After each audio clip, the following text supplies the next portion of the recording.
Hi, my name is Matthew Bellisario. Welcome to another edition of the Bellisario Sonic YouTube channel. Today, I want to discuss record buying burnout, or especially with reissues.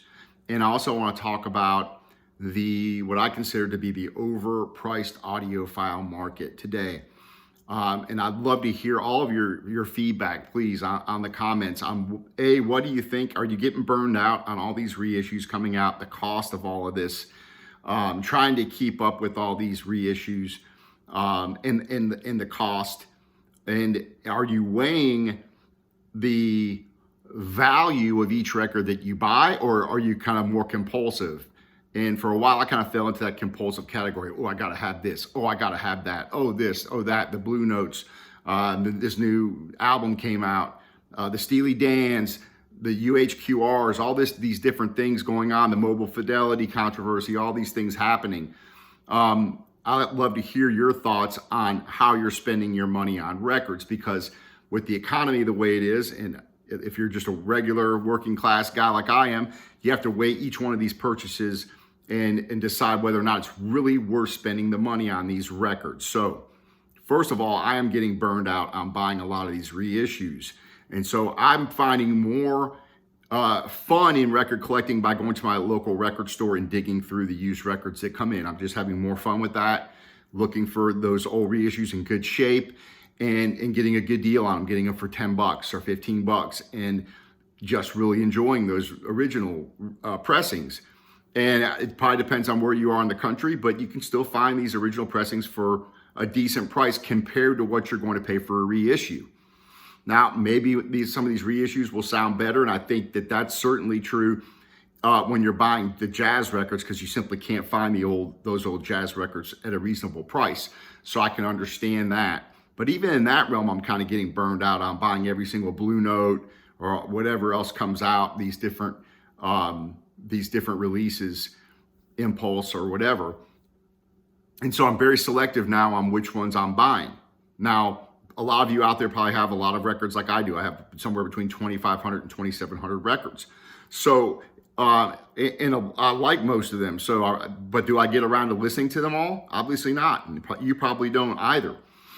So when we talk about the Steely Dan reissues, the UHQRs, I picked up this reissue of Can't Buy a Thrill. It was 28 bucks. Sounds great. Cut from a digital file. I think it was mastered pretty good because it sounds pretty good on my system. Now, some of the people that are listening to the other version that costs 150 bucks, 45 RPM, will say that this sounds like garbage. But here's the thing. I've listened to this twice so far, and I've enjoyed it. I bought this original Royal Scam. This was $14. The record's almost like new. Sounds great for 14 bucks, an original at the local record store. So that 150 bucks that I would spend on that UHQR, I could pretty much buy the entire Steely Dan collection, whether it's the other reissues or originals. I guarantee you, if I look hard enough, I can probably buy every single Steely Dan record that I want, which is about 5 of them, and I can find them for probably around $15. So when you look at it from that perspective, is that $150 purchase really worth it? If you got a lot of money and it doesn't matter, you're rich like some of these guys are, they buy every single version of every record, and that's great. Wish I had that kind of money. Don't. And most of you out there watching this video probably don't either. So you have to really weigh these purchases. Am I going to spend $150 on one Steely Dan record that I can bring my friends over and this is the greatest sounding record, on my system, my $500 turntable and my $1,500 stereo system or whatever it is? Or would I rather have the 5 Steely Dan record originals that sound great and be able to listen to those and have all those records? So something to think about there. I'd love to hear your comments. I wanted to talk about also just the fun that I've had digging through local records. I took a little trip to Cleveland recently and stopped at local record stores in Cincinnati and in Columbus. And I picked up a lot of cool records for very inexpensive. I just wanted to share those with you here before I go. Because I think that's still part of the fun, is going to your local record store for those of us that have them. and have a decent selection, and digging through those used records that come in and trying to find ones that are in pretty good shape. And picked up this Billie Holiday reissue. This was $10. Great shape. Sounds awesome. Why would I pay $50 for another version when I can enjoy this version for $15? Some obscure records that are not on reissues, like this Sonny Stitt. Found this. This was $10 in great shape. Records in great shape, covers in great shape. This is just an awesome jazz record. This other Sonny Stitt, this was $7. Covers a little beat up, but the record's in great shape. $7. Another Sonny Stitt record, great jazz record, $7. Found a Phineas Newborn, which is written all over. It's a promo copy. $5. The record's like brand new. It doesn't look like it's been played.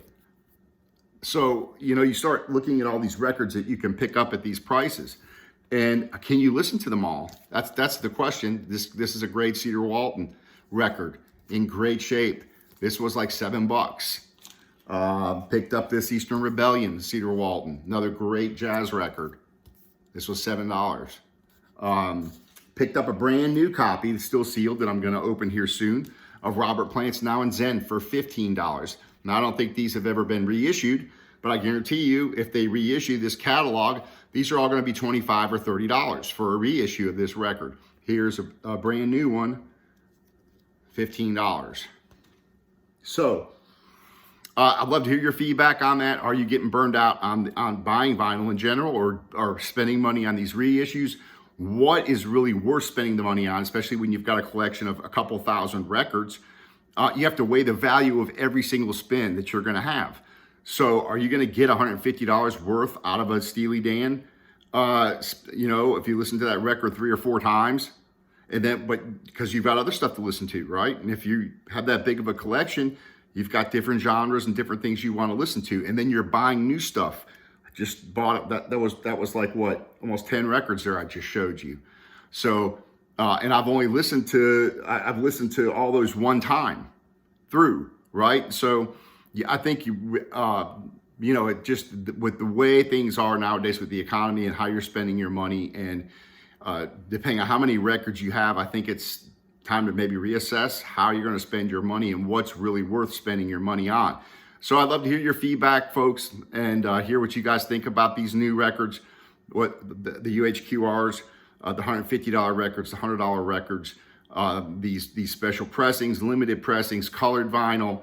It's great that we've had this resurgence in record collecting and the new pressings and all this stuff. But there's also a negative side, and it's just getting to where it's almost an overload of pressings and things that are coming out, and you're going to have to figure out how much time you have to listen to records, and whether or not every single record that you buy, in addition to your collection of several thousand or whatever you've got, is it really worth it, or is it just becoming like this compulsion where I've just got to have it, stick it in the collection, so my collection's so huge that, anyway, I digress. We'll talk to you next time, and take care.